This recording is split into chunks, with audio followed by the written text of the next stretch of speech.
Welcome back. We're at it again, rolling some dice. GTS, Strike-Counter Strike, etc. I think this is video number 4. So if you don't know what we're talking about, go find the earlier videos and you will know what we're talking about. Right, so up here off screen, just here, we had two American companies, and the formation activations have gone like so. Let's move over there a little bit. You can just see them in the distance here. We start with a 902nd, excuse me for bumping the camera. Then we got the 114th activation, and then we had the direct command activation for the Germans. And I realized then that I was conflating my dispatch points with divisional command points, and so we went back and rejiggered that, fixed that up, got that all squared away. It didn't make a material difference to the exercise in any case. So let's talk about this. So what I did in this turn was pull back from these improved positions to settle in on Schalbach or Scholbach, depending on which rules, which wording you want to accept.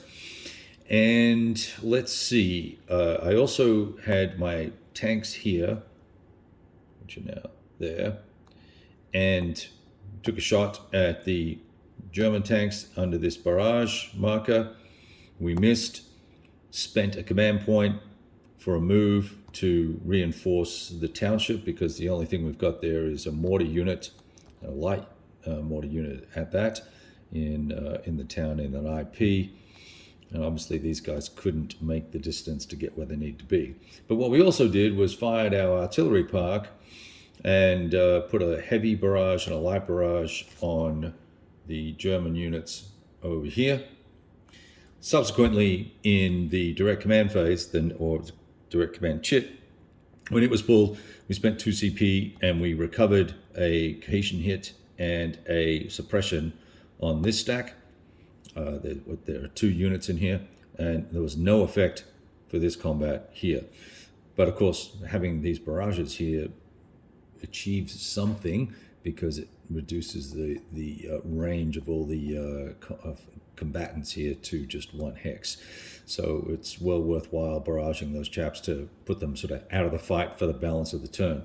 We now have the 4th Division's Infantry Division's activation, and they can do basically non-combat activities is the way that's going to work. That's really how it all boils down.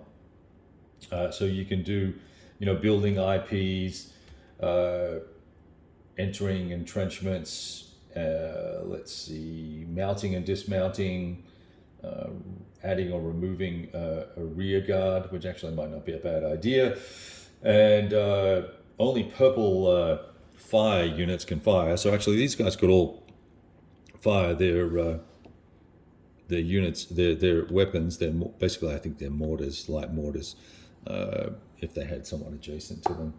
And then that's basically it. You can rally and or pass. So we're just up to that phase, and then I will pull the last. Well, actually, this is going to be the last chit, and the last chit will be the direct commands for the allies, and that will be the first chit of the next turn. So we're almost done with our first turn. It's taking a little bit of time, but we're going slow and trying out all the different options that I can see anyway, as to what we should or could do with the units and with the capabilities of the units that we have. So anyway, I'm going to wrap up this activation, and we'll go from there. Ciao.